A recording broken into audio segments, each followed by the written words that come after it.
So reports have come out now that Manchester United have just opened fresh talks with Aston Villa over signing Ollie Watkins. But Ollie Watkins would be 60 million. Where are Manchester United getting this money from? Because nobody significant has been sold yet.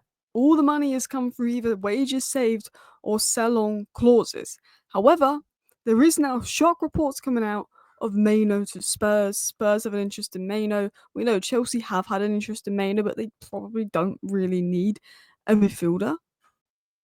Could United be selling Mainoo? Could INEOS be selling Mainoo? Because we want a striker, we want a midfielder, we want a goalkeeper, we want that by the end of the window.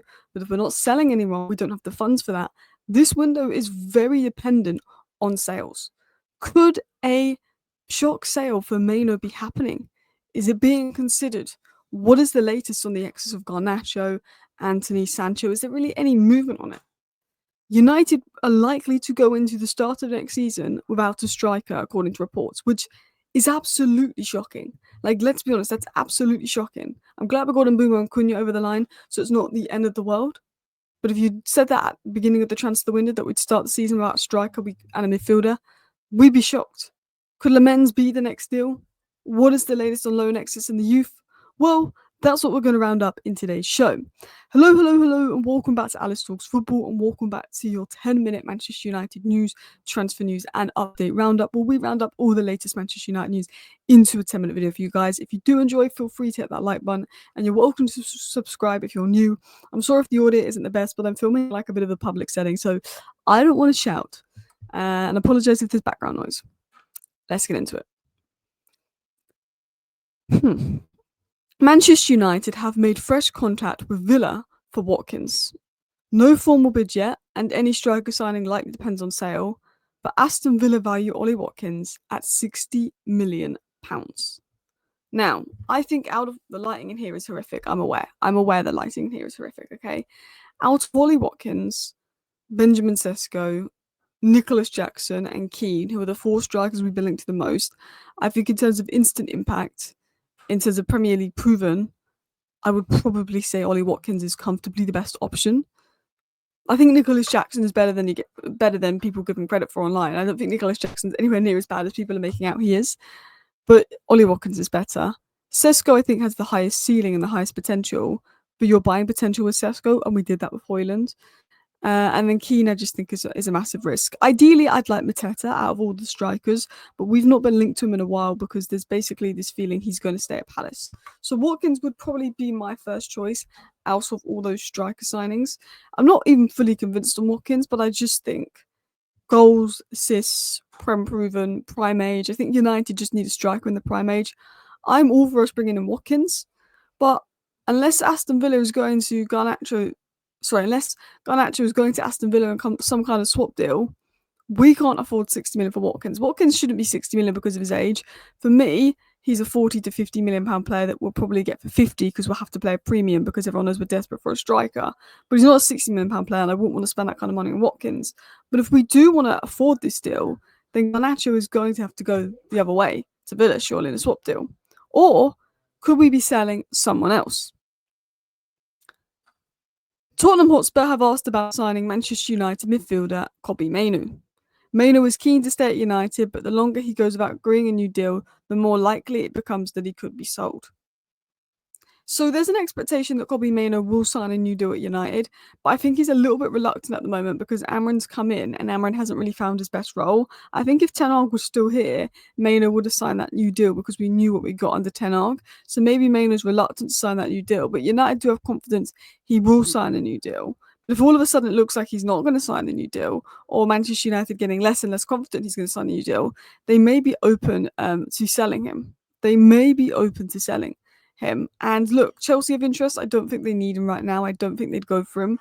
But Tottenham want a midfielder. They had 6 million on Gibbs White. I don't know if that's going to happen or not. Not that Mainoo is an alternative to Gibbs White. Very different player, but technically good. Could play as a 6, would complement Berg real well. Tottenham like young players. This could be one to watch. I don't think Graham Bale is the best source of information. I don't know if he would go to Tottenham. I think he will likely stay at Man United this summer, Mainoo, because we're not actively pushing him out. But Mainoo exit could be one to watch. I think INEOS would consider a Mainoo exit. Here is why. Much of United's transfer activity is going to depend on the funds from outgoings. The club needs and hoped to get revenue through selling Antony, and we said it in my video yesterday that Betis are going to run this out and try and get him on loan at the end of the window. Betis' plan is to get Antony to reject everybody, so Man United have no choice but to do a loan deal. Sancho, he's not going to lower his wages to go anywhere, and Juventus isn't close despite reports. Rashford is gone, but we're not going to get any money for that until at least next year, and nothing's happening with Garnacho, so there's been no progress in regards to outs, and this is the most important transfer window we've had in years, and we know that outs, in what we do in regards to outs, it really impacts what we're going to be able to do in terms of ins, and when we need so many ins, we're not getting the outs. Maybe United have to look at someone like Mainoo. Amorim wants a DM, a striker, a goalkeeper signed by the end of the window. Romano and Ornstein confirmed that plan. And to meet these targets, United might have to consider selling someone like Mainoo. He's not officially for sale, but he might be the easiest to sell, because I think making it so known that the 5 players we want sold aren't even welcome back to training, aren't on tour, and we want them sold so badly, has put other teams in a position where Barcelona can get Rashford on loan, Juventus will probably get Sancho on loan, and Nantes will go out on loan, all because everyone knows we're so desperate to offload them. I think these players could easily get loan deals, because no one's going to bid up, because I think United will cave at the end of the window and do loan deals. So maybe someone like Mainoo will have to be sold. Obviously, there's the hope Garnacho is sold, and that money is going to raise the funds. I wouldn't want to lose Garnacho and Mainoo in the same window, but it's something United will consider. I don't think he'll go to Spurs. I don't personally believe Graham Bailey. I do think Mainoo will stay at United, but I think Mainoo's exit could be considered, because you look at this price of certain players right now. Like, I want Baleba. We've not been credibly linked to Baleba. I don't think we're going to get Baleba. But right now, if Manchester United want a striker and want a midfielder, we're going to be needing to spend about 100 million realistically. In an ideal world, if you could get Watkins and someone like Baleba for 120 million, 130 million, that would be absolutely great. But we can't afford that without sales. Even cheaper players like Hayden Hackney, Guerrera, can we afford that without sales? I'm not sure. The striker market is crazy. Do you want Dominic Calvert-Lewin? No. Do you want Jamie Vardy? No. I don't want, Keane, and I don't particularly want Jackson. But we need sales to do that. But that's what we want to do. But there's now talk that United's hierarchy have accepted that Ruben Amorim might just start this season without a new striker. A season which Ruben Amorim is going to be judged off his first few games and could be sat within 8 games if he doesn't prove a point. You're not even giving him the striker, which was seen as the most important position in the transfer market 2 months ago. Striker was the most important position in the transfer market, but you're not going to give him a striker. You're not, for the start of the season, and you might sack him after 8 games. It's appalling. And I get we can't do anything, we haven't sold anyone. But it's our fault we can't sell anyone, because we've made it so clear that we don't want Rashford, Garnacho and Antony, which I guess is good in backing the manager. But when you make it that clear, of course nobody's going to bid. Of course they're going to get loan moves. Even Laurie Whitwell basically said there's no significant update on this. There's nothing imminent for Garnacho, Sancho, Malacia. Antony, he's in conversations with Betis. Betis are going to drag this out and hope they can get a loan. There's nothing imminent in regards to Sancho, Malacia and Garnacho, despite links. Nothing is imminent. And this is worrying.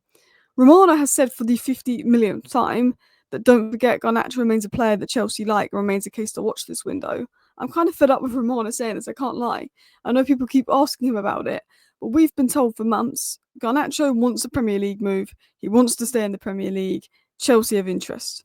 Okay, cool, but I want an update like someone has made a bid, someone has agreed personal terms with Garnacho, someone has advanced, because I feel like nobody's advancing. It's Chelsea have an interest and Garnacho's waiting for that. Are Chelsea going to drag this on to the end of the window because they know they can probably get him on the cheap and mug off United? Likely. I think a lot of teams are going to drag on these United players to the end of the window because they know the closer and closer we get to deadline day, the easier it is to get a lower fee out of Manchester United or a loan deal.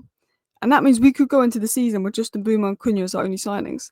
However, I do think we could get Lamens in without a sale. And I also think Bayendier could go, which could help this. Solly said this the other day, and he's a credible source of information.